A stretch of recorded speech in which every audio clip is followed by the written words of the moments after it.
আসসালামু আলাইকুম, welcome back to my channel. আবার আমি হাজির হয়ে গেলাম খুবই সুন্দর একটি নেক ডিজাইন নিয়ে। তো এখানে হচ্ছে আমি আপনাদের পেপার দিয়ে দেখাবো, আপনারা সেই অনুসারে অর্থাৎ একই নিয়ম ফলো করে আপনারা কাপড় দিয়ে অথবা পেস্টিং দিয়ে বা বক্রম দিয়েও কাটিং করতে পারেন। তো এখানে হচ্ছে আমি পেপারটাকে দুই ভাঁজে ভাঁজ করে নিয়েছি। নেওয়ার পর এখন আমি উপর থেকে গলা চওড়াটা হচ্ছে 2.5 ইঞ্চিতে দাগ কেটে নিব।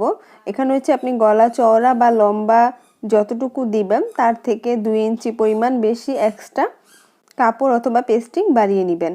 লম্বা এখানে আমি 8 ইঞ্চি নিয়েছি।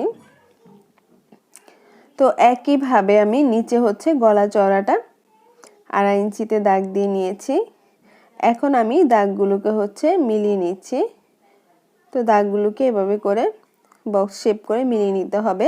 যে কোনো ধরনের ডিজাইন করেন না কেন সেটার জন্য এভাবে বক্স শেপ করে নিতে হবে, তারপরে ডিজাইনগুলো খুব সুন্দরভাবে তৈরি করতে হয়। তো এখন আমি উপর থেকে হচ্ছে 2.5 ইঞ্চিতে একটা দাগ কেটে নিচ্ছি।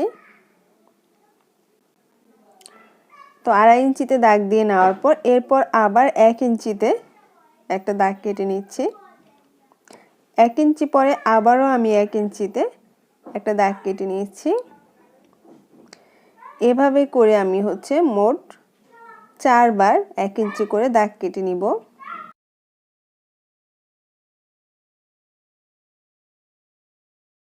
তো এরপরে দাগ কেটে নেওয়ার পর এখন হচ্ছে প্রথম যে 1 ইঞ্চিতে দাগ দিয়ে নিয়েছিলাম সেটা থেকে হচ্ছে এভাবে করে উপর দিকে আবার 1/2 ইঞ্চি থেকে 2 দাগ পরিমাণ একটা দাগ কেটে নিচ্ছি। ঠিক এভাবে করে দ্বিতীয় দাগটা থেকেও 1/2 ইঞ্চি থেকে 2 দাগ পরিমাণ একটু কোনা করে দাগ কেটে নিতে হবে, ঠিক আমি যেভাবে এখন করছি। এখন আমি দাগগুলোকে মিলিয়ে নিচ্ছি সুন্দরভাবে। তো এই যে একটার সাথে একটা দাগ মিলিয়ে নিচ্ছি, এভাবে সিঁড়ির মতো করে মিলিয়ে নিতে হবে। তো আমি দাগগুলোকে একটু গাঢ় করে এখানে দাগ দিয়ে নিচ্ছি। নেওয়ার পর এখন হচ্ছে এইখান থেকে আপনারা এভাবে করে কোনাটা মিলিয়ে নিতে পারেন, কোনাকুনি করেও নিতে পারেন। আমি আপনাদের দেখাবো হচ্ছে একটু ঘুরিয়ে।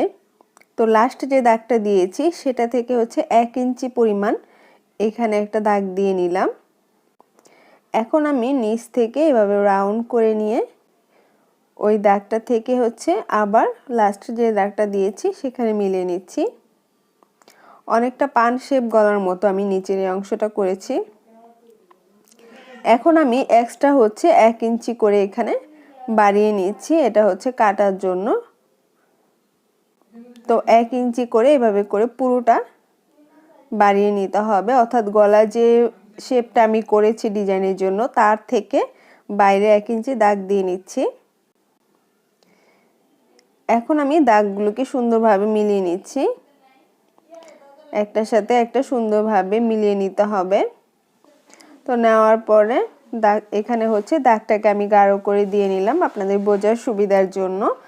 এখন আমি ভেতরের ডিজাইনটা কেটে নিচ্ছি, ডিজাইন অনুসারে আমি এখন কেটে নিচ্ছি। তো এভাবে করে খুবই সাবধানতার সাথে এভাবে গলাটা কেটে নিতে হবে। আপনার কাটিং এর উপরে ডিপেন্ড করবে আপনার গলাটার সৌন্দর্য। তো কাটিং হয়ে গেল। এরপর আমি এক্সট্রা যে এখানে বেশি নিয়েছি সেই অংশটা দাগ অনুসারে কেটে নিচ্ছি। তো এই যে কমপ্লিট হয়ে গেল খুবই সুন্দর একটি গলার ডিজাইন। আশা করছি আপনাদের খুবই ভালো লেগেছে। যদি ভালো লেগে থাকে তাহলে প্লিজ আমার চ্যানেলটি সাবস্ক্রাইব করবেন এবং একটি লাইক দিবেন আর আপনার ফ্রেন্ডদের মাঝে শেয়ার করবেন যারা কিনা এই ধরনের কাজগুলো শিখতে খুবই আগ্রহী। তো আজকে এই পর্যন্তই। আপনারা ভালো থাকবেন, সুস্থ থাকবেন। আল্লাহ হাফেজ।